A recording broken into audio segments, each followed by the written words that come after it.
Hello all, this is Dr. T.P. Lakshmi, working as an assistant professor at the Department of Computer Science and Engineering. So today we'll see the 5th unit. In that we'll see the topics of distributed shared memory. Okay, what do you mean by distributed shared memory? It's nothing but it's the CPU, which is the system which is going to be connected in the whatever system which is going to be connected through that network. Instead of sharing the file, that's going to be share the memory of all the systems. That's going to be share the physical memory of all the systems. Okay, that means if they want to read or write that anything they can do it and keep it in the memory itself.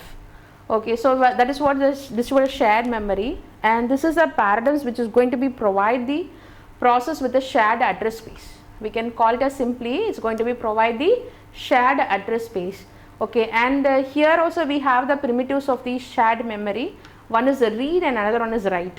Okay, read we can use only the address. Okay, we are not going to do anything on that. So just to give the read of address means then it with the help of that address it took the with the select the memory we can take the we can get the data and we can read it. But while writing it, if it is a read, topics which are going to be covered in this video lecture is introduction of the shared memory, message passing versus the distributed shared memory, and the implementation approach to the DSM. So these three topics that we are going to be seeing.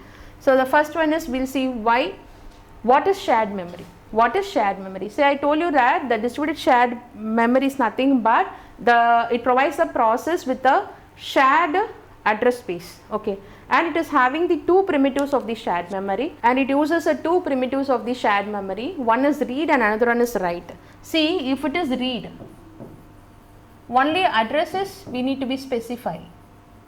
Address needs to be specified. If it is write, address as well as what data that you are going to be write, that is also should be mentioned. Okay, so these are the two primitives in the shared memory. One is because we are going to do only two operations, that only either we are going to be read the data or we are going to be write something on that file. Okay, that is the shared memory that we are going to do in that. See here, this is what this is a simple. This is one system that is with a memory. So this is having the address and the data lines that is be connected to the CPU to the memory. So this one you know, right? Now this will be extend into the hypothetical shared memory. See here, there are 4 systems in that network. That 4 systems are connected with the shared memory. Okay, what are the operations that they can do in that? Either read or write. Read or write. Then after the shared memory, it gives the system's illusions. The shared memory gives the system illusions of the physical shared memory. Illusion of physically shared memory. Okay, and then after it refers to the shared memory that is going to be applied to the loosely coupled distributed memory systems. We couldn't say that it is a tightly coupled, it is loosely coupled distributed system. See, the system just connected to the network with the help of the distributed shared memory. We can say that this is a tightly coupled, it is always loosely coupled. Loosely coupled. Then after we can say that the shared memory exists only virtually. Okay, you know that virtual system, right? The same thing, the shared memory, it's like a illusion. It shows that it is using, all the systems are using the separate memory, but it is using the shared memory actually. And the simple concepts we can say this one as a virtual memory. Okay, and this DSM, it provides a virtual address space. It provides the virtual address space that shared among the processes on the loosely coupled processes. And this DSM is basically integrates the local memory of all the different machines. See here, this is integrates the local memory of all the systems, it integrates the local memory of the different machines into the single logical entity, that should be shared by the cooperating process. Okay, this is nothing but the distributed shared memory. Now we will see the definition of this one, distributed shared memory. distributed shared memory we can all other call as DSM. Okay, it is an abstraction used for sharing the data between the computers that do not share the physical memory. It will be sharing of data between the computers.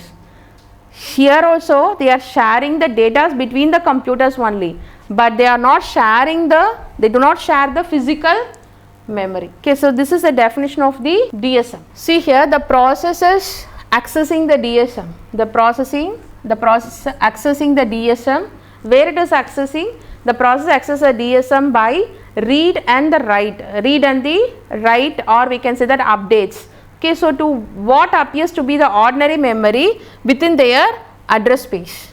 Okay, either it is going to be read the data, if they are going to be updated in their local, physical memory only, it is going to be updated, but the system is going to be accessed. So this system wants to be accessed this one, it will be access this, okay, and it will be stored there itself. And we can say that the runtime systems ensures that transparently that process the executing the different computers observe the updates made by one another. Okay, always the updates will be made.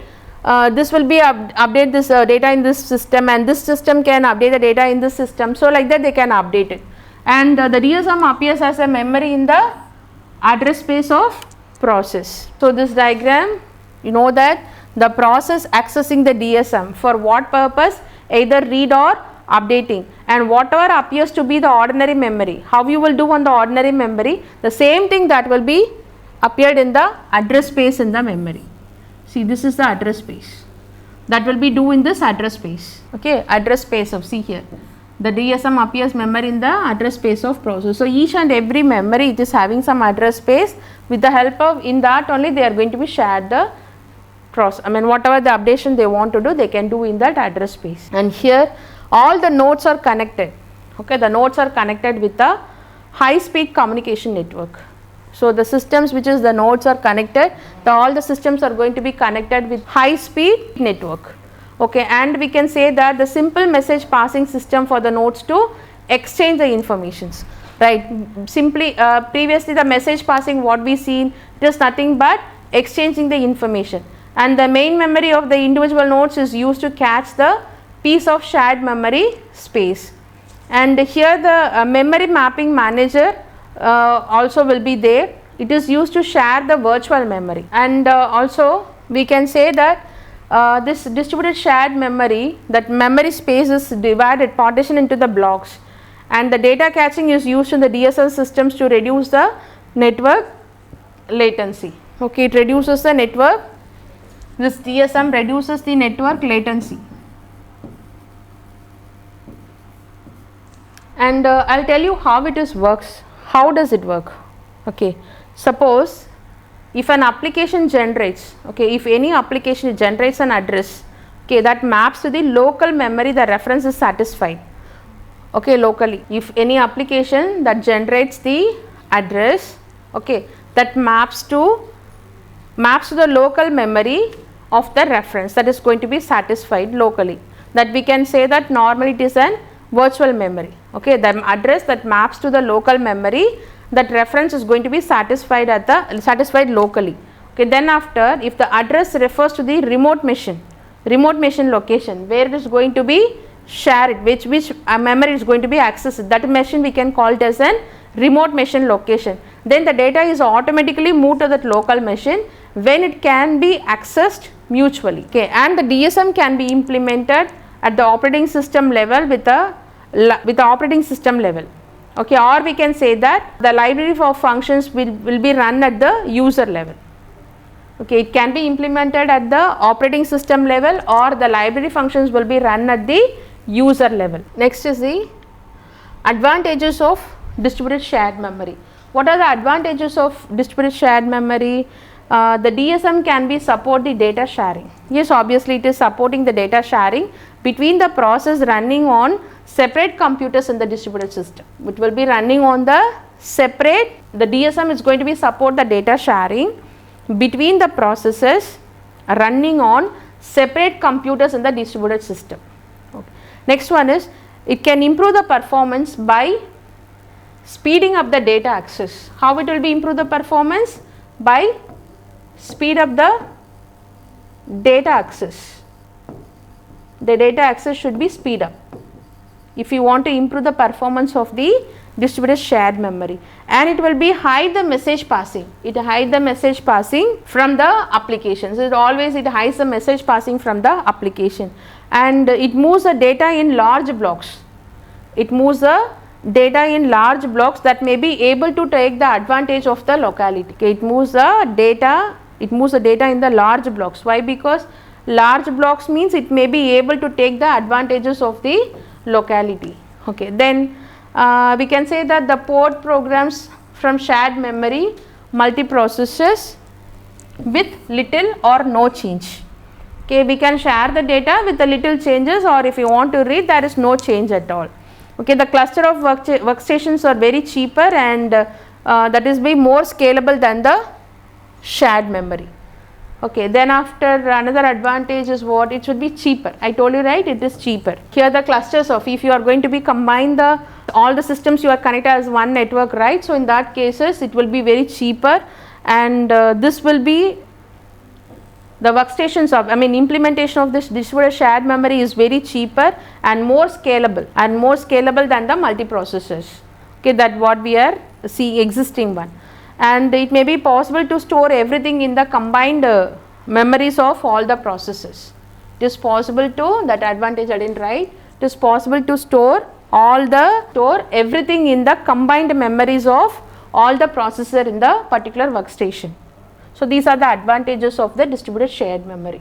Next we will see the message passing versus DSM. So this is the normal one and this is the shared memory, right. So the DSM and the message passing approaches to the programming can be contracted as follows. One is the programming model and another one is in the case of efficiency.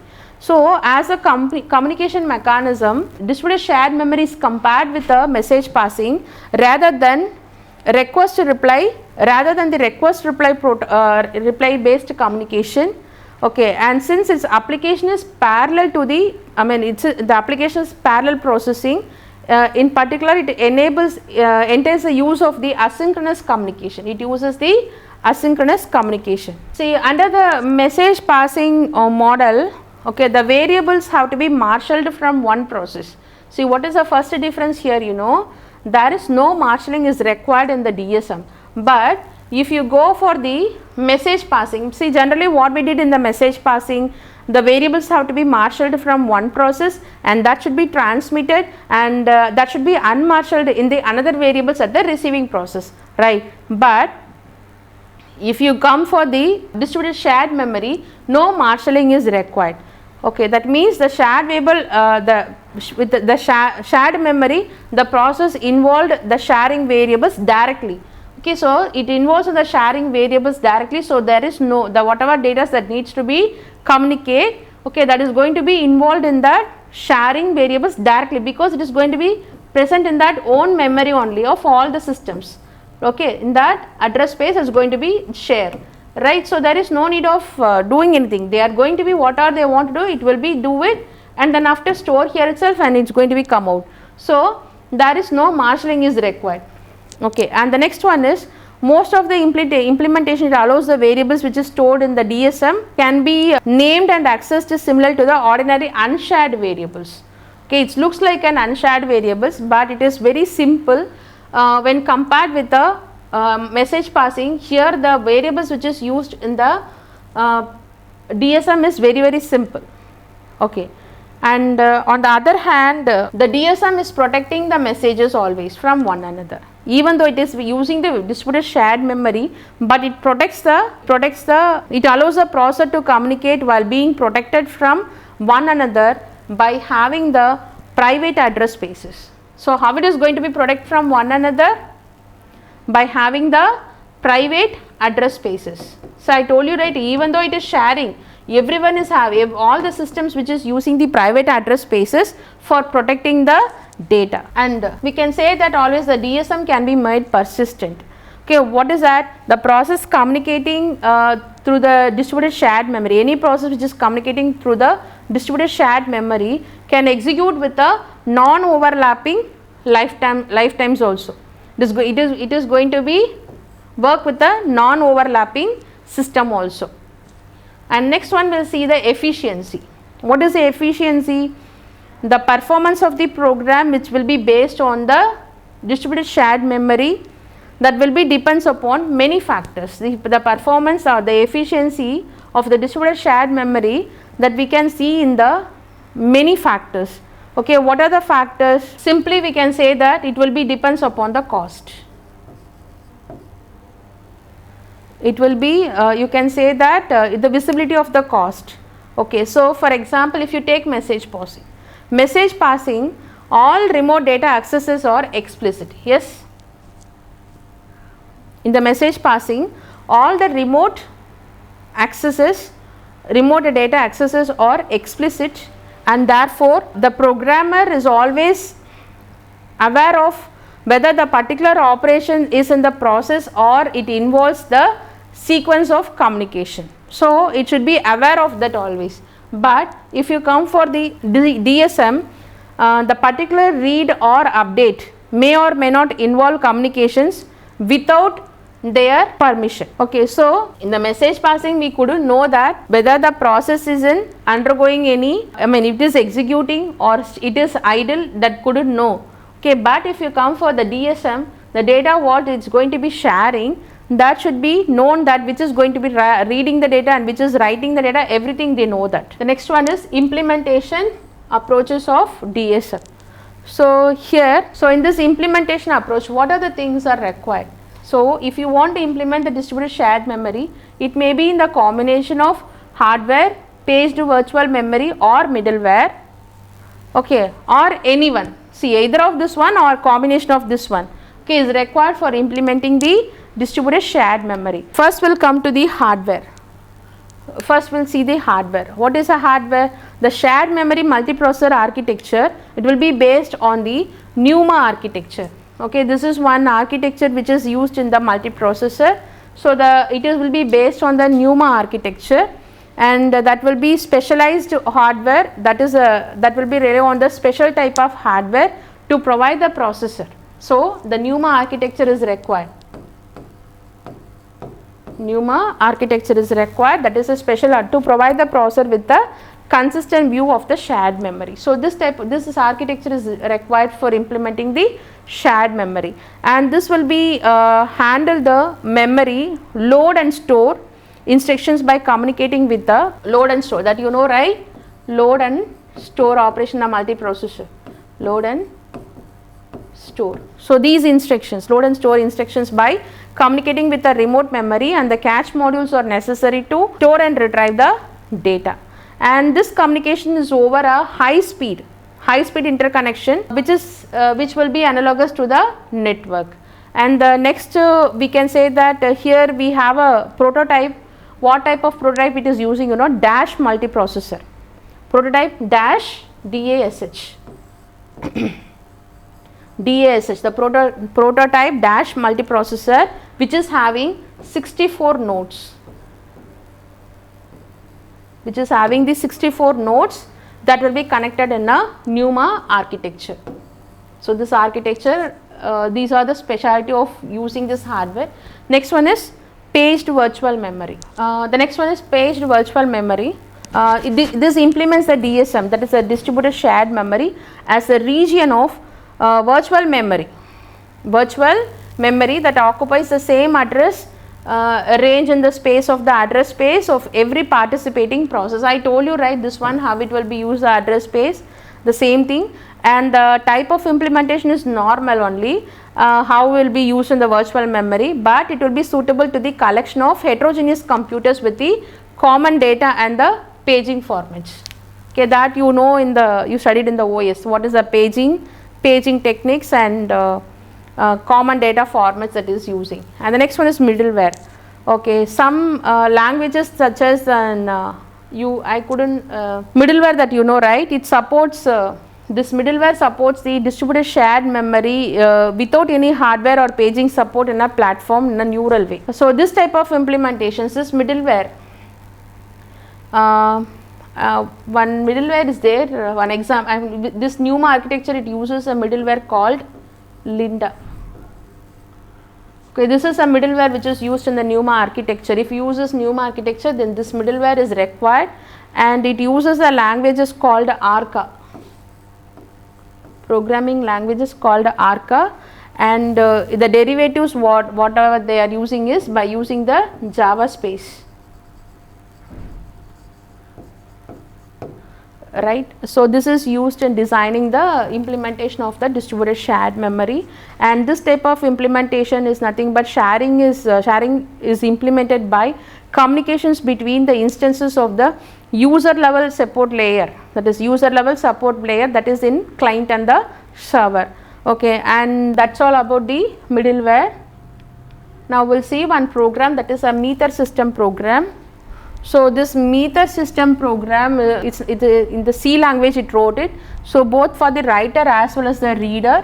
So this is the writer program actually. This one, how to write in the shared memory. So this is the one example actually they gave, these two programs, that is the reader and the writer, which communicates through the page based distributed shared memory that is provided by the meter system. The name of the system we can call it as an meter system program. Here the writer wants to update the two fields in the structure upon the beginning of the meter distributed shared memory segment. Okay, and the reader, what the reader will do, it periodically prints out the values which is read from those fields. Okay, so the writer is nothing but this is a simple program actually. This is the meter setup. This with the help of this is an user defined function. Okay, and here you wants to read one by one. So I told you, right, it initializes the meter first. This one meter setup is nothing but initializing the meter program, that is a run during the runtime it needs to be set up the meter program. Then after it structure the overlay on the, this is used for structure overlay on the meter segment, and then after initially that will be initialize the field as a 0, and that continuously updates the structure fields, whatever it is updating into the writing, that should be continuously updated. Okay, and while coming for the reader program, again the meter setup is required, and this is nothing but what, so again it needs to be set up, and the overlay structures will be there on the meter program, and reads a file once every second.